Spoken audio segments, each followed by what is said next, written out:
Break के बाद आपका स्वागत है। आपने शरद पवार की चर्चा कही कि शरद पवार साहब बहुत बड़े नेता हैं और आपके पार्टी के कर्ता धर्ता हैं, सर्वे सर्वा हैं। इस बार वो चुनाव नहीं लड़ रहे। वो पिछली बार ही चुनाव नहीं लड़ना चाहते थे, लेकिन हम लोगों ने उनसे कहा कि नहीं, आप लड़िए। इस बार उन्होंने हम लोगों को पहले ही कह दिया कि अब हमको मत कहना, क्योंकि मैं 74 वर्ष का हो गया हूँ और राज्यसभा को हाउस ऑफ एल्डर्स कहते हैं, तो अब कम से कम मैं एल्डर हो गया हूँ, तो इसलिए मैं 14 चुनाव लड़ चुका, अब छोड़ो। अब उनसे वरिष्ठ लोग हैं, अभी मुरली मनोहर जो सरीखे आडवाणी जी लड़ रहे हैं, 86 के हैं, मगर अब उनका एक मानना है, उसमें हम क्या कर सकते हैं। उन्होंने कहा कि अब नौजवान लोग आगे आए, ये मैं चाहता हूँ। दूसरा, मैं पार्टी के काम में ज़्यादा समय देना चाहता हूँ। लेकिन इस पे भाजपा के जो पीएम उम्मीदवार हैं नरेंद्र मोदी, उनकी टिप्पणी है कि चतुर चालाक हैं शरद पवार, वो जानबूझ के चुनाव नहीं लड़े, लड़ते तो हार जाते, तो हार से बचने के लिए चुनाव नहीं लड़े। आज तक शरद पवार संभवतः देश के उन बड़े नेताओं में हैं जो कोई चुनाव नहीं हारे अभी तक, सब चुनाव जीतते रहे। जब भी वो चुनाव लड़े अवश्य जीते, विषम विकट परिस्थितियों में भी जीते। तो मोदी साहब ने जो कहा वो कहने के लिए कहा है, स्वयं वो खुद कह चुके हैं कि शरद पवार साहब से ज़्यादा अनुभव प्राप्त नेता देश में बहुत कम है। ये स्वयं नरेंद्र मोदी ने, मतलब यदि उस स्टेटमेंट को आप याद दिला रहे हैं, तो मतलब कि यदि यूपीए की सरकार नहीं बनती है तो क्या आप एनडीए की तरफ जाएंगे? नहीं, वो प्रश्न नहीं पैदा होता। हम अपनी मान्यताओं पर दृढ़ हैं। अगर यूपीए की सरकार नहीं बनती तो हम कांग्रेस और सभी दल मिलकर विपक्ष में बैठेंगे। लेकिन उसको क्या कहा जाए, पिछले दिनों प्रफुल्ल पटेल, आपकी पार्टी के वरिष्ठ नेता हैं, पवार साहब का बयान आया कि नरेंद्र मोदी एक अच्छे व्यक्ति हैं, कोर्ट ने उनको क्लीन चिट दे दी है।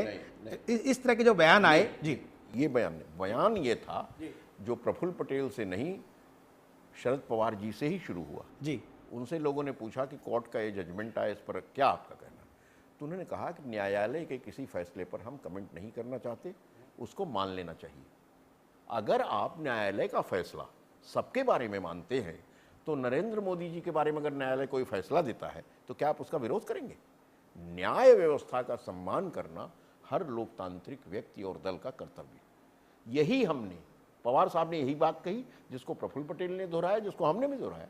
नहीं, लेकिन इसके पीछे कहा जा रहा था उस समय कुछ कांग्रेस और एनसीपी में महाराष्ट्र में सीट के बंटवारा को लेकर कुछ ऐसी तानातनी चल रही थी, तो जस्ट फॉर द बार्गेनिंग को लेकर के उसमें कुछ ऐसे उनको धमकाने की नीयत से अंतर्निहित कुछ ऐसा बयान था। ऐसा है कि हम, जहाँ तक राष्ट्रवादी पार्टी का प्रश्न है, एनसीपी का प्रश्न है, हम प्रिंसिपल्ड गेन में यकीन करते हैं, बार्गेन में नहीं। लेकिन जो अभी स्टेटमेंट है, जो बीच में जो उनका स्टेटमेंट आया, और मुंडे साहब को उसके बाद स्टेटमेंट आया, गोपीनाथ मुंडे जो बीजेपी के लीडर हैं, कि हमने पवार की एनडीए में एंट्री रोकी। अब मुंडे साहब के वक्तव्य पर मैं संस्कृत का पुराना वाक्य ही दोहरा सकता हूं कि मुंडे मुंडे मतिर्वन्ना। हर व्यक्ति के विचार अलग अलग होते हैं। अब वो कहाँ से ले आए ये निकाल कर कि हम उनको रोकेंगे, कौन वहां जा रहा है कि आप रोकेंगे? उनके इंटरवेंशन के बाद उनको रोका गया, वो एनडीए माने। ऐसा कुछ नहीं हुआ। यहाँ कौन जा रहा है एनडीए में? हम यूपीए के जिम्मेदार घटक दल हैं, यूपीए में हैं, रहेंगे। अगर मान लीजिए कि एनडीए की सरकार बनती है तो हम विपक्ष में बैठेंगे। आपको लगता कहीं से कि एनडीए सरकार बनेगी, कांग्रेस पावर में आएगी दोबारा? ये 2014 के लोग, यूपीए की सरकार मतलब आप कह रहे हैं कि कांग्रेस दोबारा पावर में आएगी? मुझे लगता है कि यूपीए तीसरी बार सत्ता में आ सकती है, लेकिन मोर्चे को और व्यापक बनाना पड़ेगा। मोर्चे का तात्पर्य क्या है आपका? मोर्चे का तात्पर्य ये है कि कांग्रेस को 206 सीटें तो नहीं मिलेंगी ना, कम होंगी। सीटें कम होंगी तो और सहयोगी दलों को जोड़ना पड़ेगा। आप अभी भी आशान्वित हैं आज की तारीख में, आज के माहौल में? बिल्कुल हूं, क्योंकि नई लोकसभा में राकेश जी, गैर राजग सदस्यों की संख्या, नॉन एनडीए मेंबर्स की तादाद एनडीए मेंबर्स से ज्यादा होगी। अगर मैं कह रहा हूं कि एनडीए को स्पष्ट बहुमत नहीं मिलेगा, अगर सारे सर्वे, एक सर्वे को छोड़कर कह रहे हैं कि स्पष्ट बहुमत नहीं मिलेगा, तो बाकी तो नॉन एनडीए मेंबर्स हुए ना। आपका ये आकलन है या अनुमान है? मैं इस सारे सर्वे का, एक को छोड़कर आपकी मीडिया में जितने सर्वे आए सबका ये अनुमान है, सिर्फ मेरा नहीं। त्रिपाठी जी, आप एक पॉलिटिकल एनालिस्ट भी हैं, पार्टी में भी हैं, पॉलिटिकल साइंस के आप प्रोफेसर भी रहे हैं और इन चीज़ों को आप अच्छी तरह समझते हैं, इसलिए मैंने कहा आपका आकलन है या अनुमान है कि अभी भी इस स्थिति में, जबकि गवर्नेंस को लेकर के नाराजगी हर दल में है, गांव-गांव में है। बिल्कुल है जी।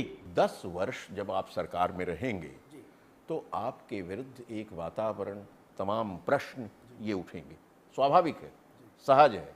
लेकिन उसके बावजूद जनता जब निर्णय लेती है तो वो देश के व्यापक हितों पर विचार करती है, देश की बात सोचती है। वो देश की बात सोचती है तो नरेंद्र मोदी भी देश की बात कर रहे हैं। आप उन पर धर्मांधता का आरोप अभी नहीं लगा सकते। बोल रहे हैं मैं राष्ट्रभक्ति की बात कर रहा हूं, मुसलमान हिंदू की बात नहीं कर रहा हूं, मंदिर की बात नहीं कर रहा हूं। उसके बाद वो अभी तो नकवी साहब ने मंदिर की बात की ना, अभी आपने सुना। जी, नकवी साहब ने मंदिर की बात की, लेकिन मोदी साहब ने नहीं की। अमित शाह से लेकर, जो सबसे बड़े सिपहसालार मोदी जी के हैं, अमित शाह, उनसे लेकर गिरिराज सिंह तक ने किस भाषा, किस पदावली का प्रयोग किया है, ये आप स्वयं देख रहे हैं। आप भाषा की बात कर रहे हैं। भाषा नहीं, पूरा विचार की बात, विचारधारा।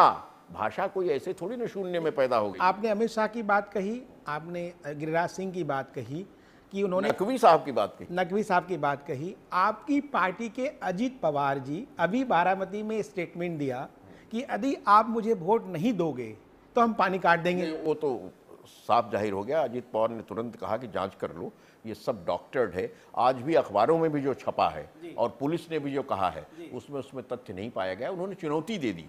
ये सब तमाम तरह की साजिशें। इसके पहले भी उन्होंने स्टेटमेंट दिया था, पानी को लेकर स्टेटमेंट था, वो अलग बात थी।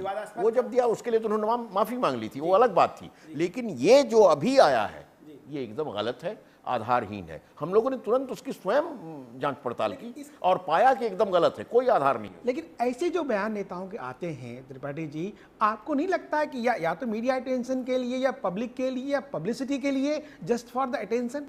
नहीं, हम उससे सहमत नहीं हैं। किसी भी मर्यादा और गरिमा का उल्लंघन, चाहे चुनाव हो या चुनाव के बाद की राजनीति हो, उसमें नहीं होना चाहिए। ये हमारी मान्यता। जैसे कि मुलायम सिंह ने स्टेटमेंट दिया महिलाओं को लेकर के, जो टिप्पणी की, काजमी ने दिया स्टेटमेंट। ये एक तरह से ये जो चल रही है इस तरह के अपने नियंत्रण नहीं होना भाषा के प्रति, जो आपने गरिमा की बात कही, मर्यादा के प्रति, इसको लेकर आप क्या, ऐसा क्यों हो रहा है समाज में? वरिष्ठ नेता मुलायम सिंह जैसे वरिष्ठ नेता इस तरह के बयानबाजी कर रहे हैं। ऐसा इसलिए हो रहा है कि समाज में और ख़ासतौर से उत्तर भारत में विचारों का अभाव हो रहा है, राजनीति में, समाज में। और जब तक सही विचार नहीं आएंगे तब तक हम लोग अपने समाज को गरिमामय रास्ते पर नहीं ले जा सकते। अब वक्त हो चला है छोटे से ब्रेक का। ब्रेक के बाद यह चर्चा जारी रहेगी।